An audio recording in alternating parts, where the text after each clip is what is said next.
Combination सम, इसमें एक array दिया हुआ है कैंडिडेट्स का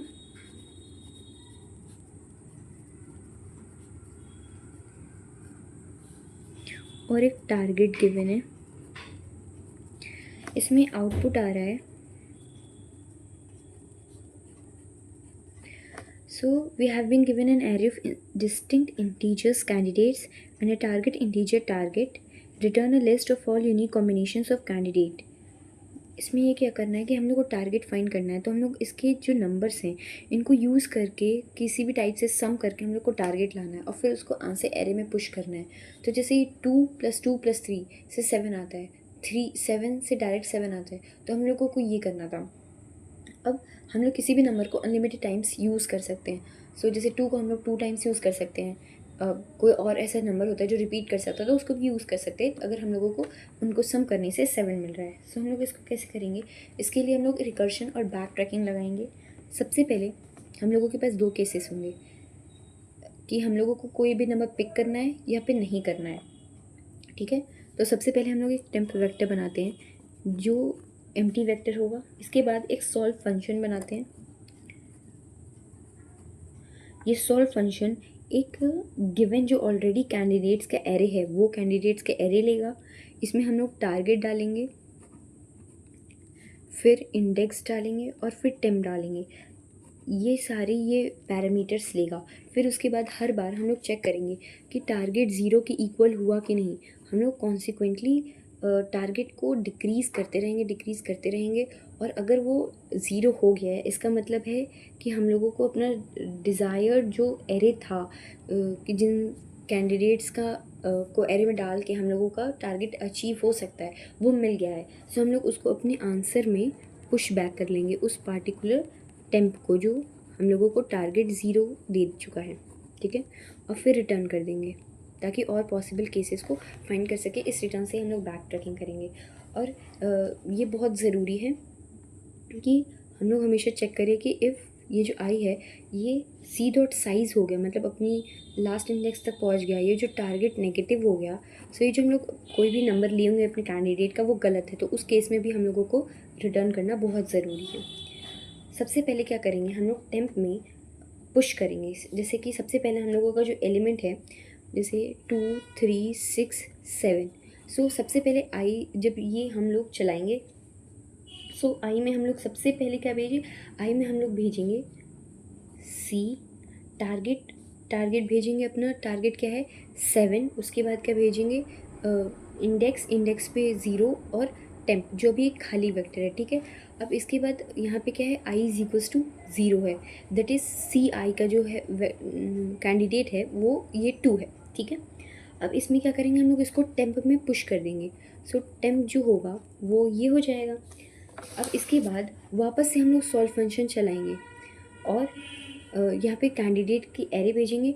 टारगेट में से सी जो हम लोग अभी जो नंबर 10 में स्टोर किए वो माइनस कर देंगे कि हम लोगों को 2 तो मिल चुका है अपने आंसर में, बाकी का जो टारगेट है वो फाइंड करना है, वो किससे मिलेगा वो ढूंढो। सो इसमें पहला ऑप्शन था कि हम लोग 2 को पिक किए। अब 2 को पिक किए, अब उसके बाद 0 इंडेक्स, अभी क्योंकि अनलिमिटेड टाइम्स यूज़ कर सकते हैं तो 0 इंडेक्स को वापस चलाते। इस बार टेम्प में 2 है। ठीक है, अब अगेन क्या करेंगे, अगेन का कैंडिडेट एरे भेजेंगे। फिर टेम्प में हम लोग 2 को अगेन ले लेते हैं। सो जब 2 को अगेन ले लेंगे तो इसमें से 2 डिक्रीज़ हो जाएगा तो ये 3 बन जाएगा। और अनलिमिटेड टाइम ले सकते तो अगेन इंडेक्स 2 पे ही रहेंगे, इंडेक्स 0 पे मतलब वैल्यू 2 पे रहेंगे और टेम्प में दोनों को पुश कर देते हैं। ठीक है, फिर क्या करेंगे, अगेन हम लोग चेक करेंगे। फिर हम लोग एक बार 2 को और भेज देते हैं, तो यहाँ पे 2 माइनस करेंगे तो 1 हो जाएगा। इंडेक्स 2 का 0 ही है। फिर 2 को फिर भेज देते हैं 2, ठीक है।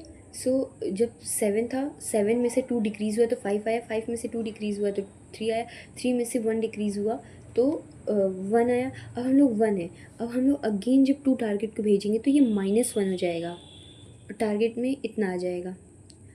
तो जब हम लोग ये किए तो टारगेट जब नेगेटिव हो जाता है, हम लोगों का यहाँ पे केस था कि अगर कभी भी टारगेट जो होगा जो टारगेट होगा अगर वो नेगेटिव हो जाएगा तो हम लोग को रिटर्न करना पड़ेगा, क्योंकि इसका ये मतलब होगा कि जो हम लोगों का करंट जो हम लोग एरे ले रहे हैं आंसर के लिए वो गलत है। सो इस ये जो हो गया ये फेल हो गया और हम लोगों को ऊपर रिटर्न करना पड़ेगा, ठीक है। सो इस अभी तक हम लोग इंडेक्स 0 से ले रहे थे, अब यहाँ पे वापस आएंगे और इस बार हम लोग जो ऑप्शन चूज़ किए थे कि पिक 2, अब हम लोग नॉट पिक 2 पे करेंगे, ठीक है। अब इसके बाद क्या करेंगे, अगेन हम लोग चलेंगे, कैंडिडेट एरे जाएगा, कैंडिडेट एरे जाएगा, टारगेट हम लोगों का 1 था वो जाएगा, उसके बाद 0, अगेन 2 2 2। इस बार हम लोग क्या केस करेंगे, इस बार हम लोग i+1 भेजेंगे, दैट इज़ 0+1 भेजेंगे। सो हम लोगों की जो हम लोग का फंक्शन अब जाएगा वो क्या जाएगा, एस में C,1,1, 2, 2, ये अब हम लोग इंडेक्स में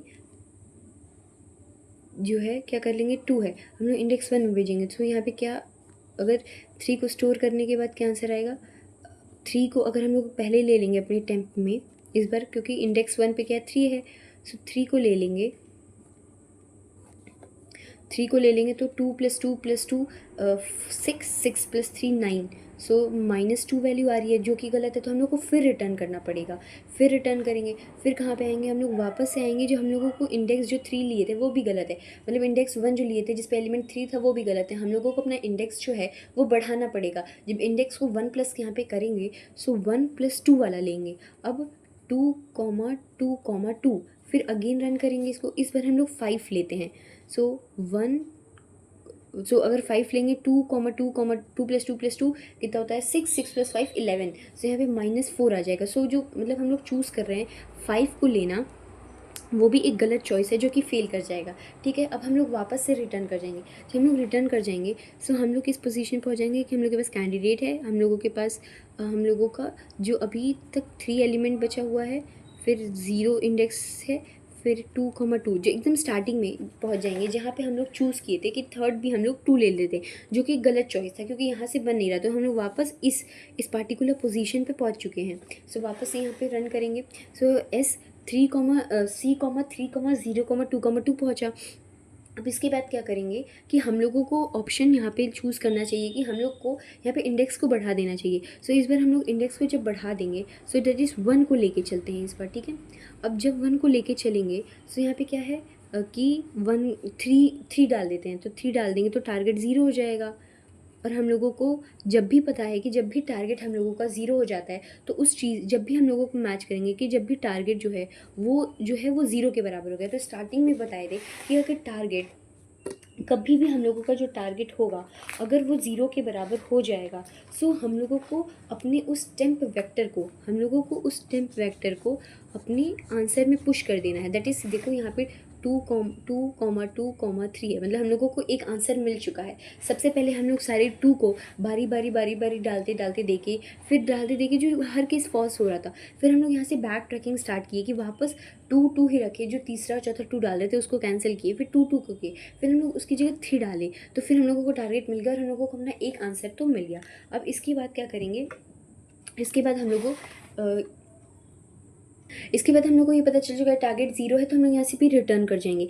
जब रिटर्न कर जाएंगे सब हम लोगों के पास अगेन सिर्फ 2 और 2 बचेगा, तो हम लोग उसमें अगर 6 डालेंगे तो फिर वो नहीं चलेगा, फिर अगर 7 डालेंगे तो वो भी टारगेट के 7 नहीं होगा। सिमिलरली जब हम लोग और बैक ट्रैकिंग में जाएंगे हम लोग का एरे एम्प्टी हो जाएगा और वो 3 से स्टार्ट होगा, 6 से स्टार्ट होगा, किसी भी पॉसिबल केसेस में नहीं होगा। But when we will start with 7, जब हम लोग अपना अब केस जो होगा वो जब 7 से स्टार्ट करेंगे so of course we will get the target 7। So इस केस में भी बेसिकली हम लोगों का आंसर आ जाएगा जो होगा कि 7 से स्टार्ट करने पे। सो इस कोड में बेसिकली हम लोग क्या किए थे, हम लोग एक टेम्प वेक्टर बनाते हैं स्टार्टिंग में, एक सॉल्व बनाते हैं फंक्शन, अब उसमें अपना कैंडिडेट वेक्टर भेजते हैं, टारगेट भेजते हैं, आई भेजते हैं, टेम्प भेजते हैं।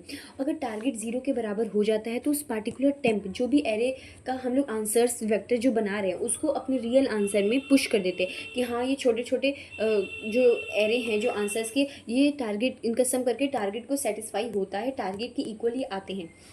हम लोग कॉन्टीन्यूसली और ये भी चेक करते रहेंगे कि अगर आई जो है सी डॉट साइज़ के बराबर हो जाता है, ये टारगेट नेगेटिव हो जाता है, तो हम लोग को रिटर्न करना होता है, क्योंकि ये बैक ट्रैकिंग दिखा रहा है कि जो हम लोगों का वो है, जो अप्रोच है, जो हम लोग भेज रहे हैं जिस एलिमेंट को, जिस कैंडिडेट को, वो करेक्ट कैंडिडेट नहीं है, क्योंकि उसकी वजह से टारगेट नेगेटिव हो रहा है। सो हम लोग जब ये फंक्शन चलाएंगे और लाइन वाइज करेंगे, और जब भी अगर कहीं भी कंडीशन फेल होगी तो हम लोग अपनी बैक ट्रैकिंग पे जाएंगे और वापस अपने पुराने स्टेप पे जाएंगे, एक्सप्लोर करेंगे उस पर्टिकुलर केस पे। इस वाले क्वेश्चन में 2 3 5 है और टारगेट 8 दिया हुआ है, तो इसकी पॉसिबल केसेस हो सकते हैं कि 2 को हम लोग 4 बार प्लस करें, या 2 3 करें प्लस तब 8 आएगा, और 3 + 5 करेंगे तब 8 आएगा। सो बेसिकली इसको भी सेम टाइप से ट्राई करेंगे कि सॉल्व फंक्शन चलाएंगे, अपना कैंडिडेट एरे भेजेंगे, फिर 8 जो टारगेट है हमारा भेजेंगे, और ओ मतलब दैट इज़ इंडेक्स 0 इंडेक्स पे, और एम्प्टी एरे भेजेंगे, ठीक है। इसके बाद हम लोग सबसे पहले क्या कि i = 0 वाले एलिमेंट को टेम्प में डाल दिए, तो हम लोग का जो टारगेट था वो 2 से डिक्रीज़ हो जाएगा, 6 हो जाएगा। फिर हम लोग 2 को वापस किए तो 4 हो जाएगा, फिर 2 किए तो 2, फिर 2। सो इसका मतलब टारगेट 0 हो जाएगा अगर हम लोग 4 बार 2 यूज़ करते हैं। सो ये तो हम लोग का सही है, जो हम लोग के आंसर में ये पुश बैक हो जाएगा। फिर इसके बाद जो है i = 1 लेंगे। सो अगर बैक ट्रैकिंग करें और फिर 3 पुश किए तो हम लोग का आंसर जो है वो फेल कर गया। फिर से क्या किए, i = 5 वाला भेजे तो फिर फेल कर गया। सो फिर बैक ट्रैक करके फिर सिर्फ एक 2 को रखे। जब एक 2 को रखे और 3 डाले, फिर 3 डाले, तो हम लोगों का जो है टारगेट हम लोगों को 0 मिला, तो हम लोग तब पुश करेंगे। फिर क्या किए, फिर खाली किए, फिर 3 डाले, फिर 5 डाले, तो फिर टारगेट 0 हो गया, तो 4 पुश किए। मतलब इसमें रिकर्शन करना है और पुश करना है। बेटर अंडरस्टैंडिंग के लिए हम लोग इस टाइप के कोड्स बना सकते हैं, इस टाइप के बना सकते हैं कि हम लोगों को टू लेना है, कि 2 स्किप करना है, फिर 2 स्किप करना है तो नीचे वाला, फिर 2 लेना है, फिर 2 लेना है। मतलब इस टाइप के कोड से हम लोग की बेटर अंडरस्टैंडिंग हो सकती है। इस type say that is flow chart बना के हम लोग उसको अच्छे से समझ सकते हैं।